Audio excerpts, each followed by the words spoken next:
Hello, welcome to another episode of What Grinds My Gears with Erin. I'm Erin, of course, and I have a special guest today here with me, Tyree. He is a podcaster as well. Hello, how you doing today? Good. How are you doing? I'm doing good. Talk about your podcast and what's your show and what do you guys have going on?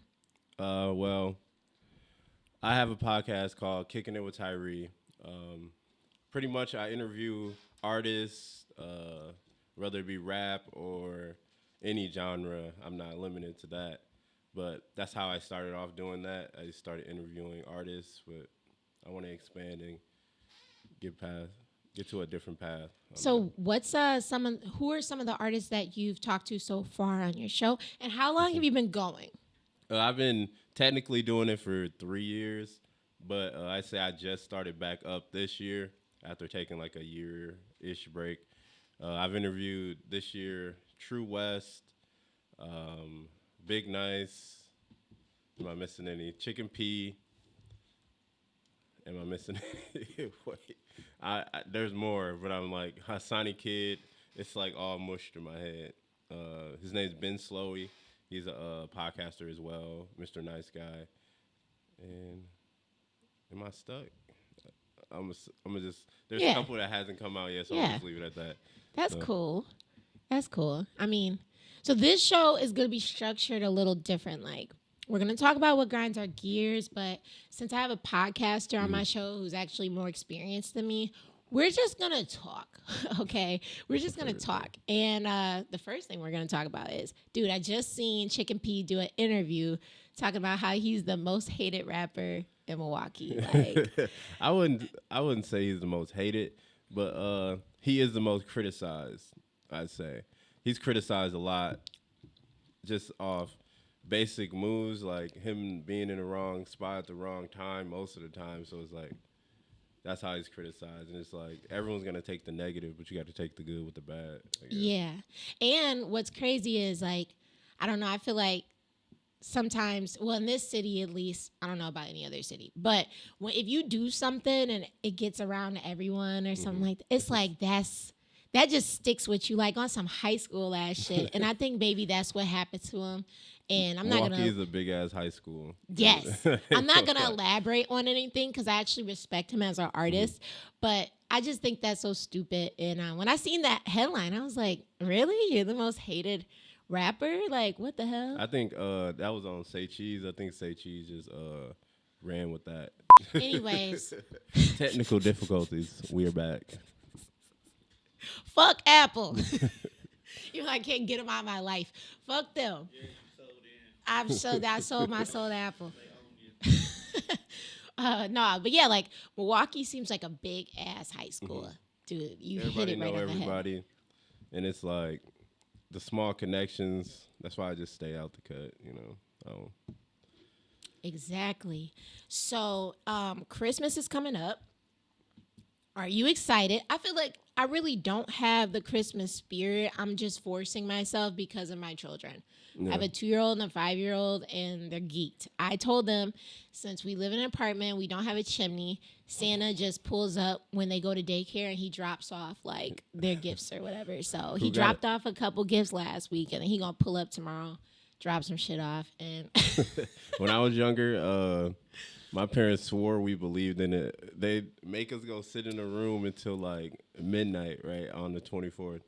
And then all of a sudden they start running around the house doing like ho ho ho and like running down and stuff, like closing the door, slamming it, like, oh yeah, y'all just missed him right as he came out. We did not believe that. We was upstairs watching Boondocks until like 11:59, and then we knew what was going on. Dude. And my brother was like that dude who would like ruin it for you. He was like, you know, Santa ain't real, right? And he was like, I mean, I knew, but I ain't know. Damn. You ain't have to tell me. You didn't have to tell me, folks. Yeah, I remember being young, and I could say, like, my mom really didn't, because my mom and my dad split when I was, like, 4. But my mom didn't really play into all that. It was just, like, we woke up one day, and there was gifts under the tree probably, like, a week before. But my dad, he played into it. Like we watched the Christmas shows or whatever, and same thing at midnight because I would stay up. He would make me go in my room, and then after midnight, he'd be like, "Okay, you could come out now. Santa's here," and there'd be like a shit ton of gifts under the tree, and he'd be like, "Okay, you could pick one gift to open right now." And then you have to go to bed. And then I will open a gift. It'd usually be like the smallest gift. And then I get up in the morning, open the rest, and then I go to my mom's to celebrate Christmas there. So I don't know. I'm trying to keep up some type of tradition, you know, because I feel like in this age, tradition is just lost. Like a lot of people don't do traditional shit anymore. Yeah, I feel that I haven't had like a Christmas tradition in a while. It's because I'm, grown. Like, Yeah. my parents just give me my shit. Like, oh, here you go. Lucky. Take it. Or I'm not surprised by what I get because they don't know what to get me. So I'm like personally telling them what to get. So it's like trying to build that tradition one day with my kids or something like that. I'll do that. But kids, the internet is dangerous because they gonna know Santa ain't real. Like, give me my kid gonna be like, give me my fucking gifts right now. Like, why I gotta wait till 12? I see him right there. Right. I looked in the closet earlier. Right there. Dog, I used to do that. That's what I would do at my mom's house. That's how I knew kind of like Santa wasn't real because they had 2 big ass closets, and anytime like they were gone or anything, we were home alone or some shit, like I would go in the closet like, ooh, I'm geeked up. I remember my mom tried to be so slick. One time she came in with a big old bag of like stuff. I pulled something out. I was like, "This for me?" She was like, "Nah, that's for your cousin." I was like, Right, you see the same shit when you unwrap the gifts. I was like, "Oh, really? This is for my cousin." Yeah, it was. Look at us. But okay. Wow. Yeah. That was strong. That 80. Do you need some more cranberry juice? You sure? I ain't go bitch out like that. You sure? Nah. Like, I don't know why, but I love tequila. That's my favorite drink, but good. That 18 be awful. I ain't gonna lie. See, but I feel like the 18 is a step up from Jose. Like, if a motherfucker be like, I got some Jose Cuervo, I'd be like... That's what I, did in college. For real? Only Jose. We'd pull up with, 2 bottles, and that'd be it. I mean, it's inexpensive. It gets you right. Or... just make you angry. I don't know. That's what tequila does for me. That's what it does for you? It doesn't make me angry, but it gives you that quick temper. I feel like. Oh tequila. yeah. Like you get. I got that though, and I already had that. So when I drink tequila, I'd be like, "Motherfucker, what? What the fuck you talking about?" Man. So, yeah. So everyone's been talking about the 21st of December, and before we go into it, I will explain my understanding of the 21st. Mm-hmm. So the planets are supposed to align. Mm-hmm. I have 1,000 different beliefs on this shit. And really, we don't know. Okay? I don't want to go into the flat earth theory, but... Do you believe that the earth is flat? Is that... I mean, I don't know, so I can't tell someone that they're wrong. I ain't gonna lie. I'm not a scientist. For about the past 2 years, I dead ass thought the earth was flat. But I've come, and then when people would try to argue with me, I make the point that in the United States alone, there's so many different land elevations. Mm-hmm. And there's, so you can't say, oh, I'm not saying the world is flat as in it's on one flat land. Obviously, that's not true. Like, we have mountains, we have valleys, rivers, lakes, all that. And you actually can't even measure to the sea floor because, that shit goes so deep, too. So it's how do we really know? So at first, I was like a diehard flat earther. I was like, nah, fuck that. The earth flat. The government lying to us and all this, which the government is lying to us. But about what? I don't know. I don't know if about the earth aliens is flat. for sure. But I don't know. There used to be a point where I would feed into that. You get in that rabbit hole on YouTube. Conspiracy theories. Cannot get away from it. Mm-hmm. So it's sometimes I'll feed into that, but sometimes I'm thinking why are we creating a space force, and why are we doing these things that's feeding into.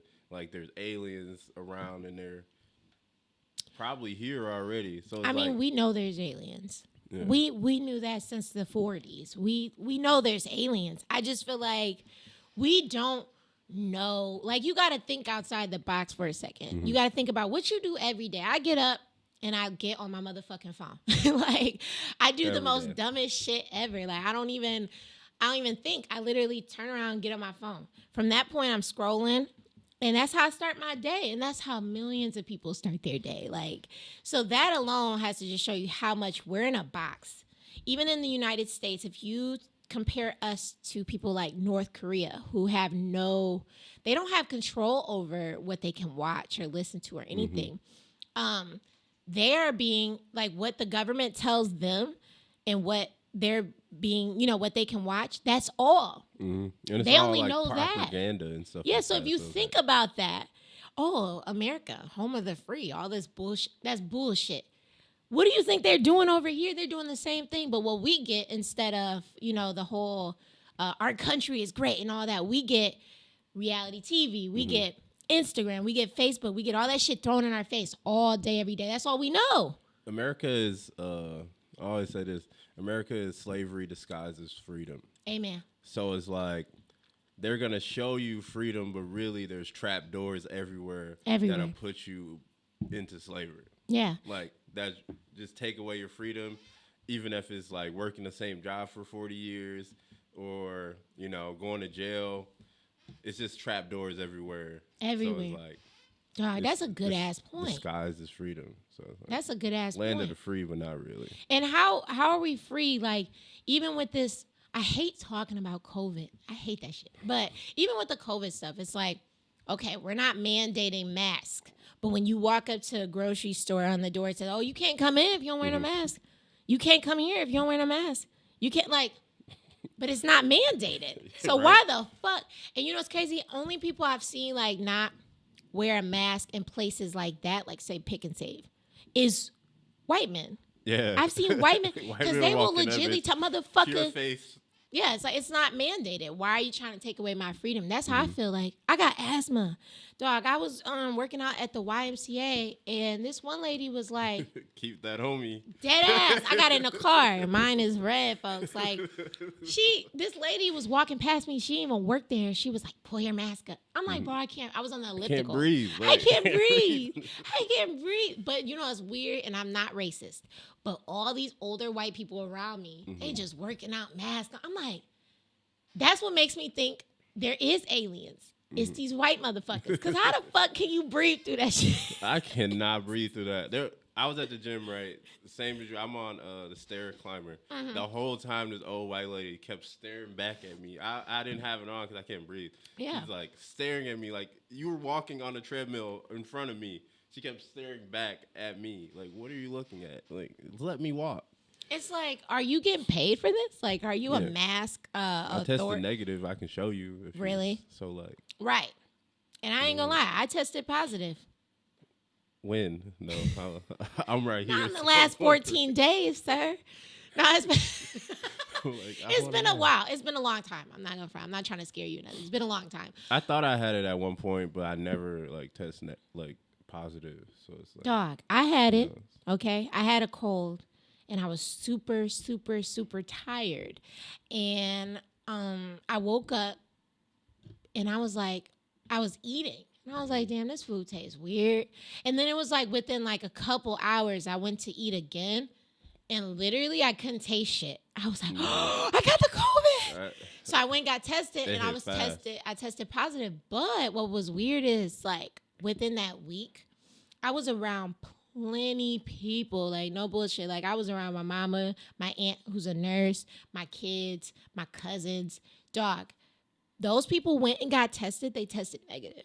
And I'm talking, I'm hugging, kissing, everything. These motherfuckers was not sick. So that's something I question. It's like, what is this? And I feel like maybe y'all just telling us some shit because y'all don't know and you're scared. So stay in the house, wear a mask. Well, I feel like for the people who are so damn scared, you can stay in the house.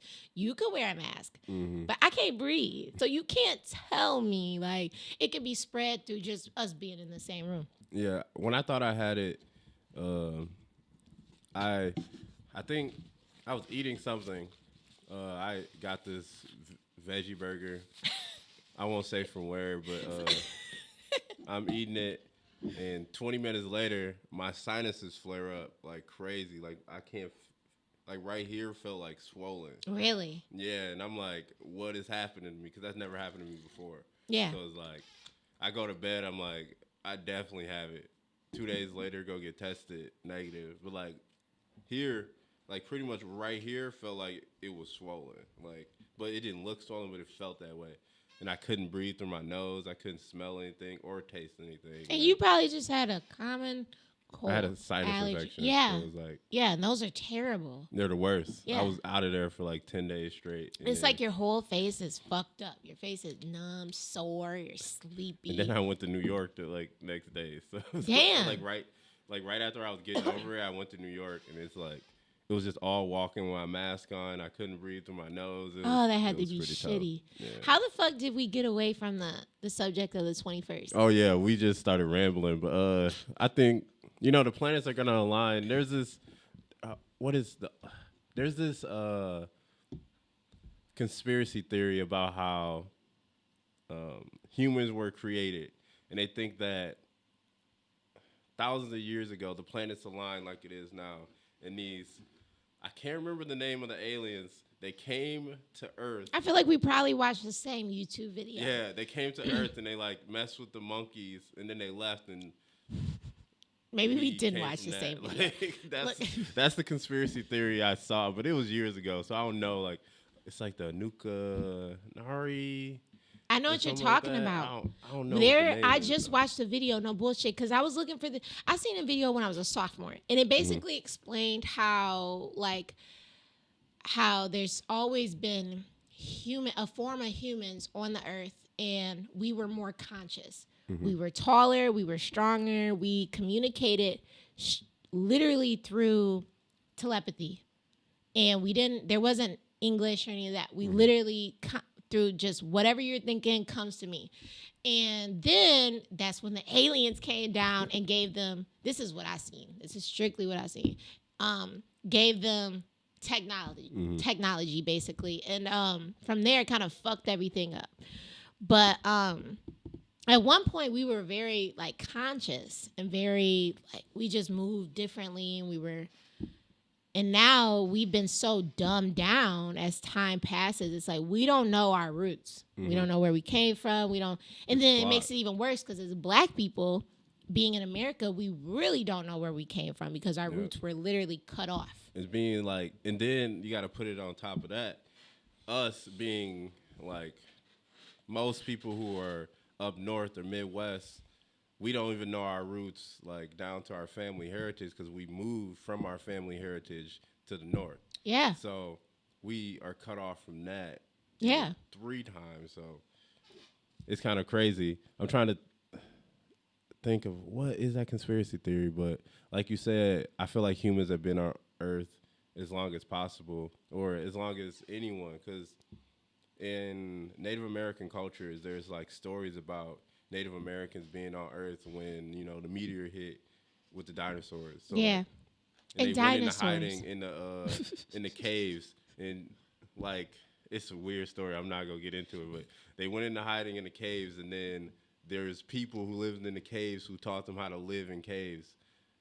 For real? Yeah. Caves. Like I feel like Black people never lived in caves, even Indians. What I know from real history, because I won't say a conspiracy theory, but the Moors. Mm-hmm. Have you ever heard of the Moors? Yeah. The Black people who traveled the fucking world and taught people everything from fashion to jewelry to gold to clothes to how to season your food. Mm-hmm. And they went from Asia to America. And that's why there's dark-skinned Indians. And that's why because they came there and they showed the Indians what the fuck was going on. Yep. And what's crazy to me is like, school history never taught us this. I learned this on my own from a documentary called Hidden Colors. I don't know if you've seen it. Never seen it. I'll probably check it out. It's 3 hours, but don't worry about that. Once you actually start watching it, you'll get right into it. Mm-hmm. You'll be like, oh my God, this is amazing. But like, I learned like they knew how to build boats before slavery times. Yeah, they taught people how to build boats. So it's like, there's this TED Talk called The Missing Century of America. and it's about the 1300s before, you know, Christopher Columbus came to America and all these Africans who discovered America. Like before he did, like there's even an African who discovered America for the Spanish, just like Christopher Columbus. Well, they but say instead of leaving and going back, he stayed and he created his own village. Yeah. So it's like, but when Christopher Columbus came, he kind of took over everything and like hunted down these villages full of black people, hunted down like every village that was full of black people and enslaved them. So like that's where it went Raped, from that. pillaged, destroyed, killed. If it was anyone who said, no, this is our land and you can't be here, they got fucked up. So that's kind of it's a long history. So it's like we can go deep into it. Yeah. Oh God. Yeah. We'll get off. And I'm tipsy now, so I'm feeling it. Oh, but that's the thing, though. Okay, back to the 21st. The planets are supposed to align, and there's been a shit ton of memes that say black people are supposed to gain superpowers. I can't wait for mine. I will say, from what my research, okay, the planets are supposed to align. This happens every, they say 800 years, I think. Yeah, it happens like a long ass time. But we haven't been around to see it. But a couple different theories. There's supposed to be like 3 days of darkness. Don't know if that will happen, but hope not, because I got shit to do this week. Can't be dark all the time. Can't be fucking dark. I got shit to do. Look at that. But nah, the thing is, I heard that like we're supposed to go into the age of Aquarius. People are supposed to become more conscious. And if you're going for dreams and aspirations, things you want to do, you are supposed to excel. Now, I wouldn't say black people are going to gain powers of some sort, because I feel like it's fucked up. But I feel like a lot of black people are stuck in this like robot mentality. I mean, but what if the power for black people is consciousness? You know, that'd be great. I feel like our consciousness has been repressed. Yeah. Oh way. God, yes. So it's like we have all these things repressing our consciousness. So what if just us getting that back is the superpower that we always needed? Yo, I could see that, because I know like within the past year and a half, I just became way more conscious than what I was before, to the point where I will be talking to people and like we'll just be texting, and I'm texting, they texting. You know, with iPhone you can see motherfuckers texting at the same time. And I'll click send, they'll click send. It'll be the same thing. I know what people are gonna say before they say it. I know what's gonna happen before it happens, and it's not like me being boastful or whatever, or oh, I'm just fucking psychic or something. I don't claim that at all. It's just like when I feel something, in the past year or so, when I feel something, I go for it and I get it. And it just reassures me that you can go for whatever you want. You can do whatever you want in this life. And I feel like you said, a lot of black people gaining their conscience would be a superpower, because in America, a lot of black people who aren't in poverty or just, you know, in the working class, they live from check to check. They're kind of on a schedule, just back to back. You're doing the same shit. You wake up, you know, you probably wake up on the wrong side of the bed, wake up with attitude.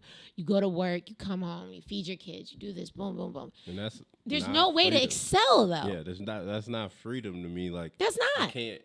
I know right now I'm in that place where I'm going to work every day, but I can't do that for the rest of my life. And that's what, you know, I'm preparing myself for and trying to excel at that. Like, I have to create something for myself so I can live comfortably and not be in that every day. You know, I'm about to work my ass off every day.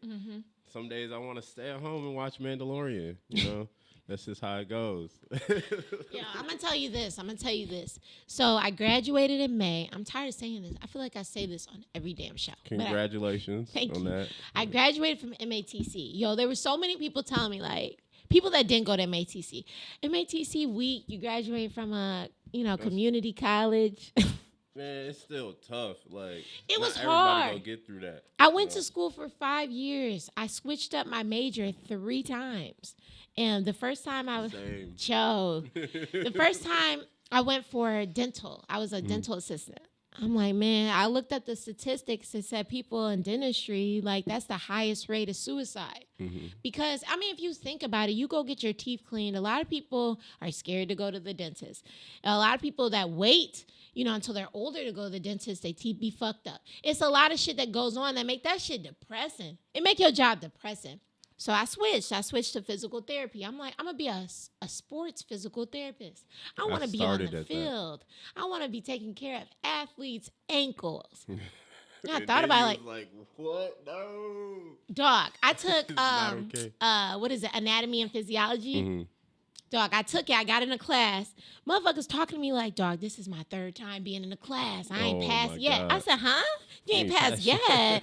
Now, I'm not saying like we're on the same intellectual state. You know what I'm saying? Like if I really put my mind to it, if that was the only class, I could pass it. But that wasn't my only class. And then towards the end of the semester, I was hitting D's. I'm D'd out. I'm like, I hit my teacher. I said, throw yo. some D's on that. Shit, throw some cheese on that bitch. I told my teacher, I said, this is not for me. I want to go into media. I want to go into video. I want to go into that. So she said, okay, what I will do is I will work with you. You do this many assignments. You get C's on this. I'll pass you. Thank God for her. She passed me for anatomy and physiology. And then that was my science credit. And then I moved into video and shit like that. But I say that to say, like, once I graduated, it was over. Before that, I was a server. I'm talking 6, 7, sometimes 8 days in a row I will work. And even though, like, where I work, shout out to Maxfield's Pancake House in Wauwatosa, I actually... That's my place. Dog, you know, I actually took pictures of all the food for the menu. So when you look at the menu, just know I took the pictures, bitch. I'm going to go order some pancakes. I love their food. I will never knock them, even though that place was crazy working at there. I worked for 2 years there. But I was serving, and then I graduated, and I told myself I would never go back, folks. I got a job as a wedding videographer, and then I got a job as a producer and a writer. But ever since then, I haven't worked. I haven't punched a clock. I will say there has been times where I've struggled money-wise. But every time where I felt like, okay, I can't pay my bills. I can't do this. I can't get my kids that. I literally sit down, I meditate, I let that shit go. All the stress, all the money problems, I let that shit go. And I tell you, every single time I've done that, within the next 2 or 3 days, I've gotten unexpected money. I've gotten people who just said, here's $500. Literally, and I'm not making this shit up, and I'm not saying it for people to just jump into meditation. Oh, I'm going to get whatever I want just because I fucking meditated for 30 minutes. It don't work like that. But you have to have the mind and the spirit to say, I'm going to let this shit go. And everything I want to do is going to come to me. Yeah, this is what I always say. Like, I ain't never had money, so why do I worry about it? Like, period. I ain't never had no money. Period. So, like, I don't worry about money. Like, I'm going to work, and I'm going to get the money that I need to pay my bills, blah, blah, blah. But I ain't never had no money, so I ain't going to worry about getting money or worry about, like, focusing on, like, doing things because of money. Because, like, money is just whatever. Like, it's going to come if it comes, but, like, you're going to have to work to get it either way. So stop worrying. Don't even worry about it. But what was we even on? Well, we was on the 21st, and we was talking about how, like, we keep like, dog, I'm glowing off this liquor. Listen, I'm having a good day. The 21st, we were talking about Black people gaining power, consciousness. I feel like that would be amazing if Black people could say, okay, whatever I want to do, I'm going to do it. You know what I really want? Okay, you know what I hate that happened? You know what grinds my gears? We on that. You know what grinds my gears? Back in the 60s, when they had segregation, and then we had desegregation. I'm going to be honest. I feel like that was a point that fucked Black people up. I'm saying it. I'm putting it out there. Desegregation fucked Black people up. You know why? Because before that, we couldn't even fuck with white people's shit. We couldn't go in your restaurants, your restrooms, nothing. We had our own shit. We had our own restaurants, our markets, everything. We shot with Black people. We supported our own people. And once we started desegregation, it was like, oh, we need some type of affirmation from white people. And that's where shit got fucked up. I feel like if we had it where it was still like the Black Panthers coming into schools, coming into elementaries, teaching Black kids how to do, how to fucking, you get what I'm saying? I'm drunk. I feel like once like segregation happened, that's when like the feds, stuff like that started meddling into those groups. It was like, oh, black people want to do something positive. We finna shut this shit down. Yeah. And none of this is conspiracy. You can look into this shit. Yeah, they that. Was bombing. Pro, they were bombing stations. They were setting people up. Like Black Wall Street. Yeah. Black Panthers. All that. Bombed. Destroyed. Yeah. Motherfuckers was taken to prison. Why? Because we were trying to better the black community. Anything that black people have tried to do to better themselves has been fucked up. So that's why I say on the 21st, I don't know. There's a lot of conspiracy theories. But if you can just sit down, maybe meditate for 15 minutes, there's plenty of YouTube videos on how to do the shit. Think about what you want to do and go for it. Just do that. You know what I'm saying? Like, I'm going to use my mom, for example. She doesn't give a fuck. She's worked for a U.S. bank for 24 years, since I was 3 months old, okay? At her 20th year of working there, they gave my mom a shirt, a plaque, and a mug. A shirt, a plaque, and a mug for a shirt, 20 a plaque. years. When I tell you, I was I was probably more upset than her. Like, to the point where I damn near could cry right now because I'm emotional. I said, tequila got her emotional. A shirt, a plaque, and a mug, my nigga? Are you serious? When I say that, my mom is a baker. She's always been a baker since she was a kid. She's always baked. She loves doing shit homemade. My mom is just recently, after I've been telling her for a whole year, Mom, please start this business. I'll even put money behind it to bake your own cakes, to do your own stuff. No. My mom has always been about stability. It didn't matter what. She had her job. She knew her kids would be in the same place. She kept us in the same school system, all that. For her, because of her life, and she was in foster homes and all that, she was very big on stability. And I appreciate that, and I love her for that. But you got to do something bigger and better. These white people don't give a fuck about you. Yeah, U.S. Bank don't care about you. They don't even care about their customers. Right. U.S. Bank is shitty. They let people hack my account all the goddamn time. I'm not even gonna lie. You know how many cards I've had in the last year? I don't even fuck with U.S. Bank. I don't even fuck with U.S. Bank strictly because what my mom has told me and everything. Not like she gave me any inside secrets, but I just know, like, they just be on some bullshit banking wise. So I was so upset. And from that point, I told her, like, you gotta go for what you love to do. At the end of the day, if you feel like, oh, well, I'm only making so much money, listen, the money gonna come. And that's what someone had just told me, because I was really on some, like, I'm finna stop this podcast shit. Because where's the money? But you can't think about that. You have to think about, what do you want to do? And that shit gonna come. Money does not matter to the vision. You know, if you keep that vision, you keep your head straight on what you want to do, it's gonna come. Like I was telling you earlier, like I have a comic book coming, and like it took me 5 years to really like follow through with that vision, because I wrote it 5 years ago. So it's like, to me, it might feel dated, but like I was not really staying with it, you know. And then all of a sudden, COVID hit, and I'm like, what else do I have to really? So let's talk about it. And did you write? Did you draw? No, I did not draw. Okay, let's talk about it.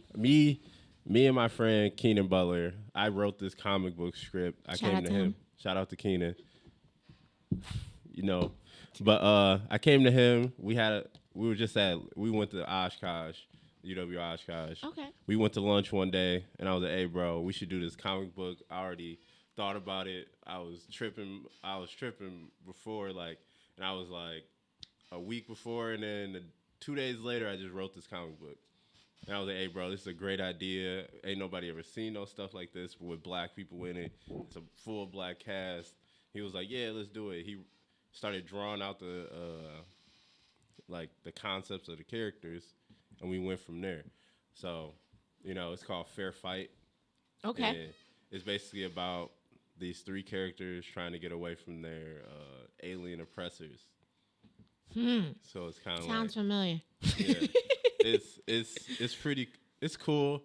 It's like a start for me to get into that zone, like the comic book area and like the anime profession, stuff like that. So it's like it's amazing to see that it's all following through and coming to fruition.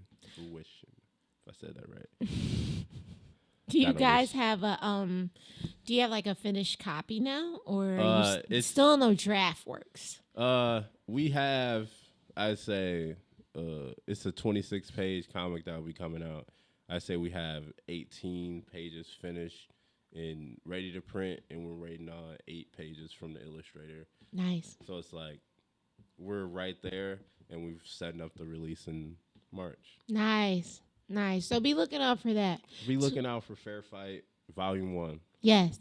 2021, I'm into anything Black people are doing that's positive. Mm-hmm. So I'll definitely be purchasing that. I'll definitely be putting that out there. Like, go get this. I had an idea for a cartoon. Yes, I will. I said I wasn't gonna bring this up. I'm gonna bring it up. No, you can bring it up. Don't tell your whole. I ain't gonna put my whole thing out there. But I had an idea for like basically doing a cartoon about me when I was a teenager, except I tap into like these natural superpowers, which will lead us back to the subject of the 21st.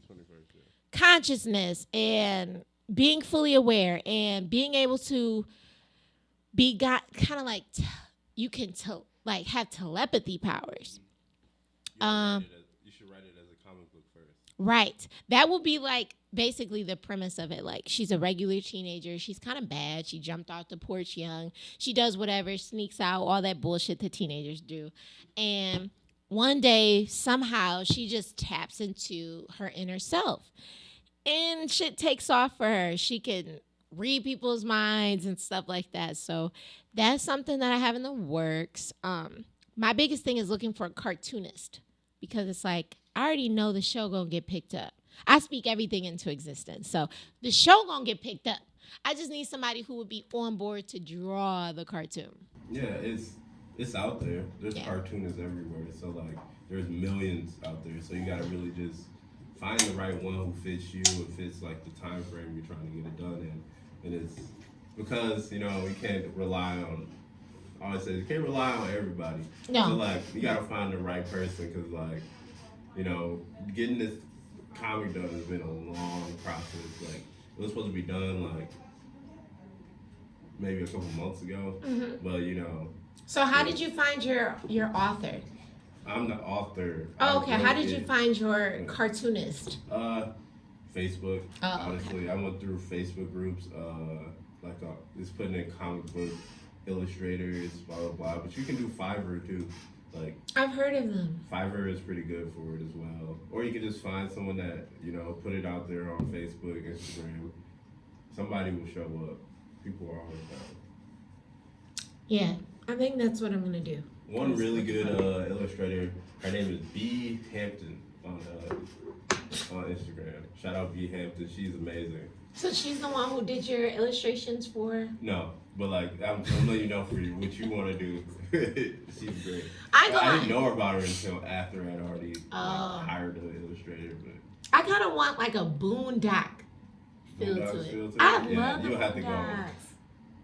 What's your favorite episode of Boondocks? One of my favorite episodes is when they did the parody of the little boy who smoking with cigarettes. Dog, that is my favorite episode because Dog was on it. He beat his grandma ass for some chicken. Dog, that was my favorite episode. That, and then also one of my favorite episodes is when they did the Katrina episode and all the people from New Orleans came up there and shit. Them niggas was in his house. Dog. Rest in peace, John Witherspoon. I feel like that was a legend. Yeah, I'm upset that he died. There's no conspiracy to that. That nigga was old. Yeah, but he was old. Like, I'm just upset that he died before they could finish the season that they were. They were supposed to be working on the 5th season. Yeah. Probably the 5th and 6th, the way they were rolling, because I know they kind of were doing 2 seasons at a time type shit. They're still doing. They probably have a lot with him in it already. No, they don't. Okay. They're replacing him with what's her name? Cool. They won't tell you what they're doing, but Grandpa is still technically in at least the 1st season. They are recasting a voice actor for him. That's not okay. Hold on, comma but his son, who is spot on with his voice, applied for the role. He was actually damn near definite to get the role, Literally a day before they started filming, they went with someone different. What the to play fuck? voice. Now, if the voice sound the same, I don't give a fuck. But come I on. think the voice do sound the same. Okay. But the son was like, it didn't make sense for anybody else to do it other than him. Yeah. Okay. I mean, it I don't mean, always work out that way. Look, you know? whoever sound the best, my nigga. This That's is business. right. Period. The Boondock Show They're was still doing that was like a pinnacle.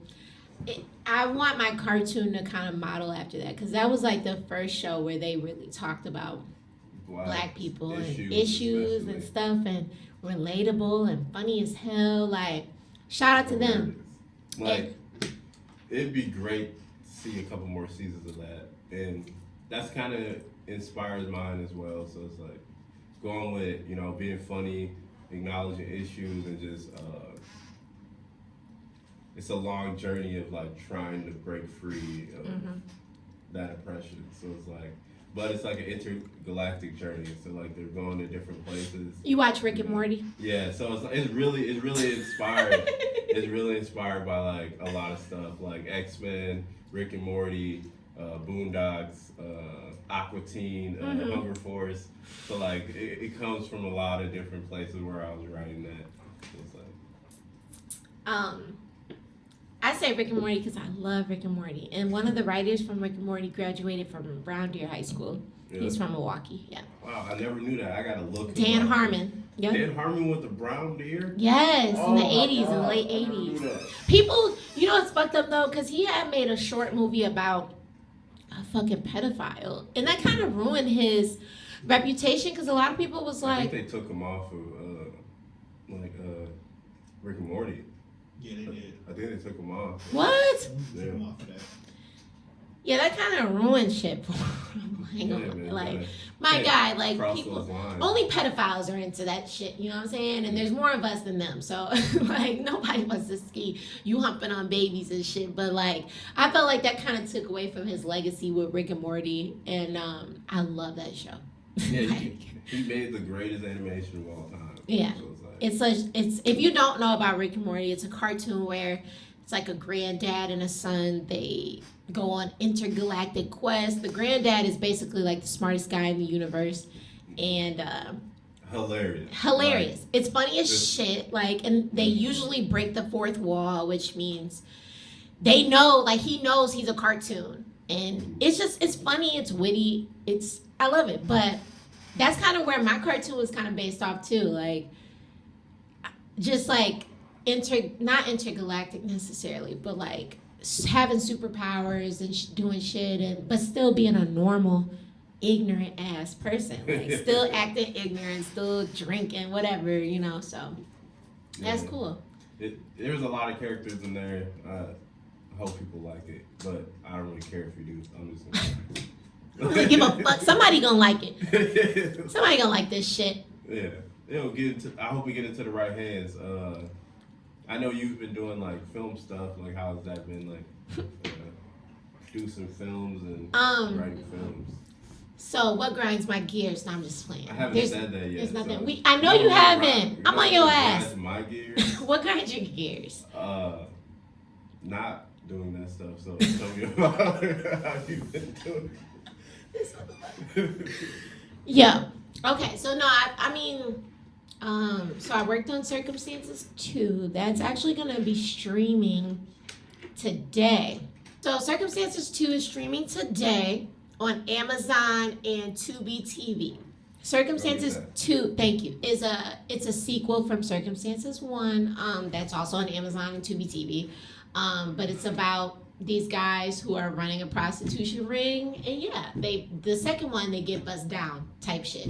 So I worked as an associate producer on that, and that was like a new experience. Like, an associate producer is someone who basically takes care of the cast, they take care of the crew.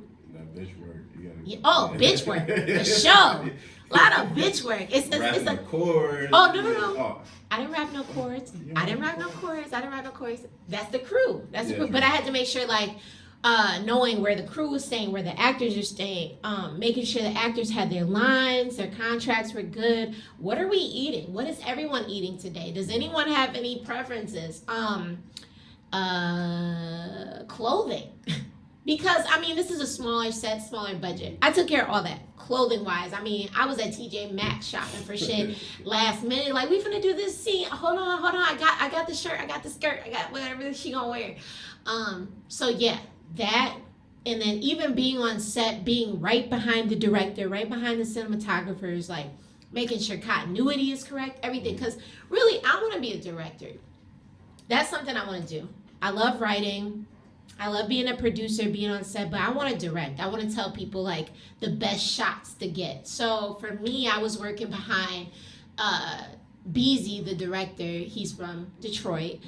He's done a lot of Detroit movies. And for him, like, he's a great teacher. And I was literally over his shoulder, both for circumstances, yes, and for Trust Nobody, which I just wrapped on last month. So Trust Nobody is basically about how you should trust nobody. That's all.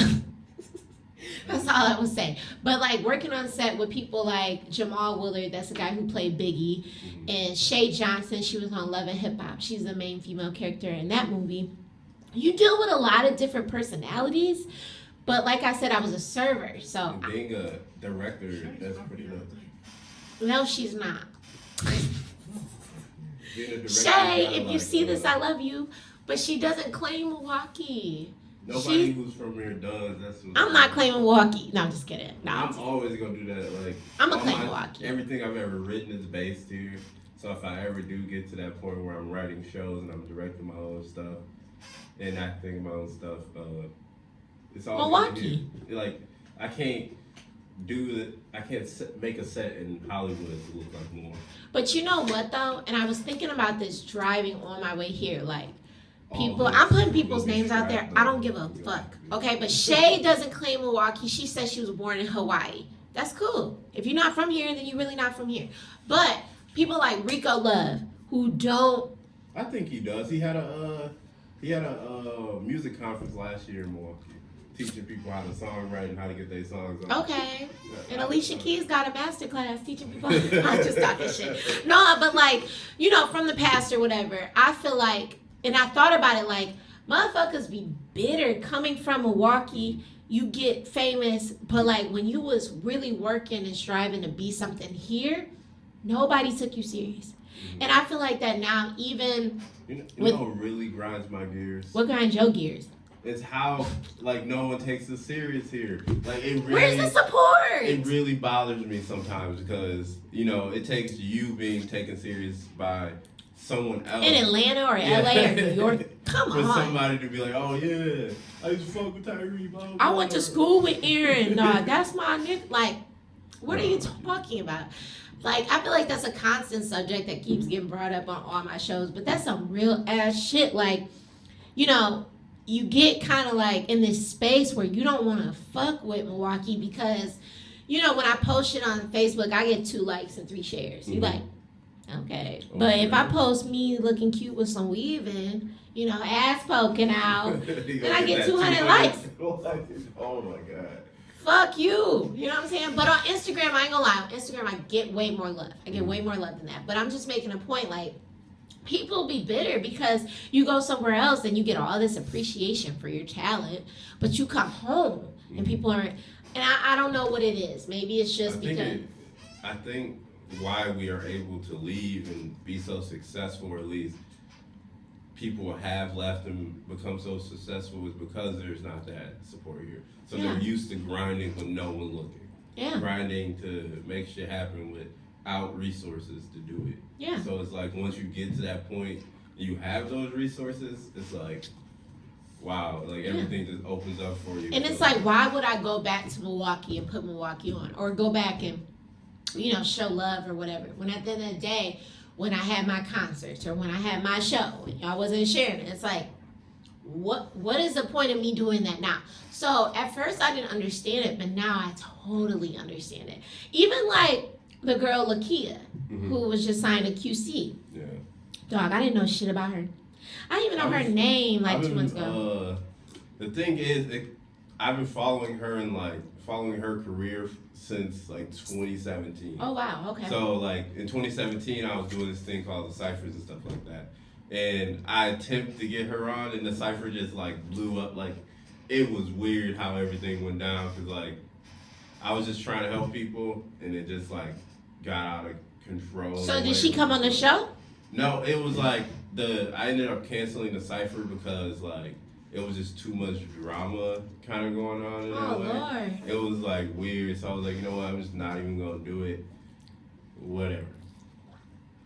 But still tried to get her on and just been following her career ever since then. So like now seeing her blow up is like she kind of prepared herself for that. Like, cause I've been watching her. Yeah.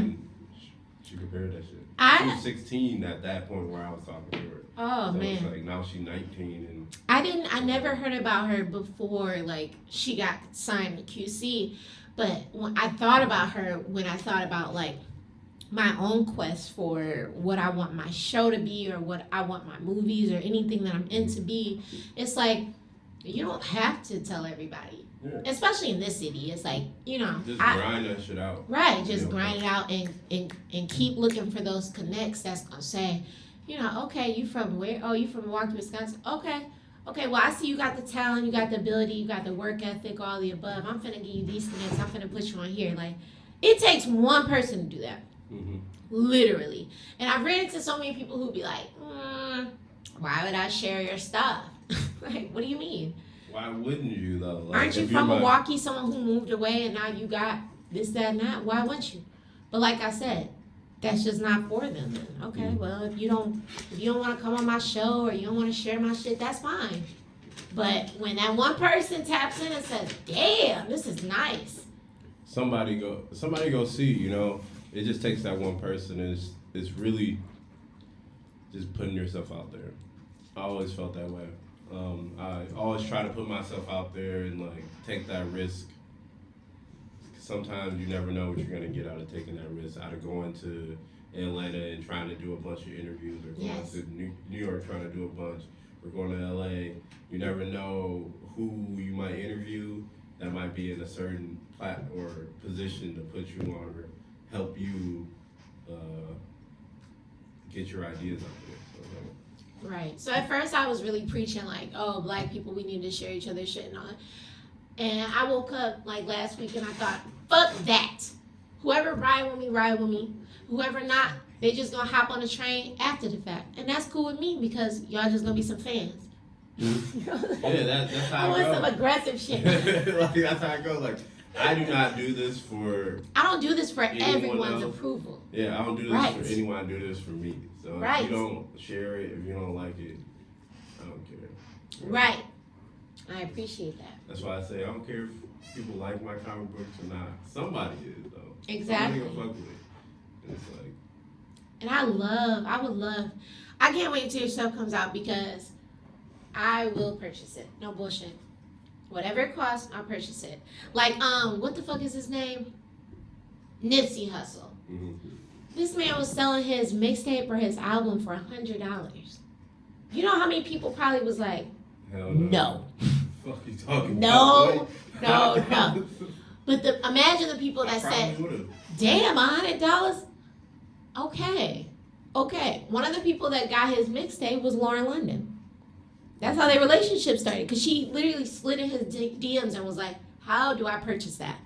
If it's $100, that means it's exclusive. Mm-hmm. That's not for me and you to just go cop at Target whenever the fuck for $12.99. No, he said $100. That means whoever is riding with me, they gonna pay that. Yeah. Period. Those are fans forever. That's what when my chicken interview, he was like, he was selling CDs out of his car. He was selling CDs out the back of his car, and I was like, yeah, bro, those are fans that you have forever now. Like, those people who bought that tape are your fans forever, and showing how, like, that fan base, building that fan base is what it's all about. So it's like, we should have a fan base like that. Which you will. You just gotta keep promoting. Like, I'm finna start putting money behind this shit. Mm-hmm. Like, real money. I put money behind my show. That's the thing with me. I'm not afraid to spend money. Yeah. Like, even if I ain't really got it. Like, Yeah. I'm not afraid to try and get the money, apply for grants.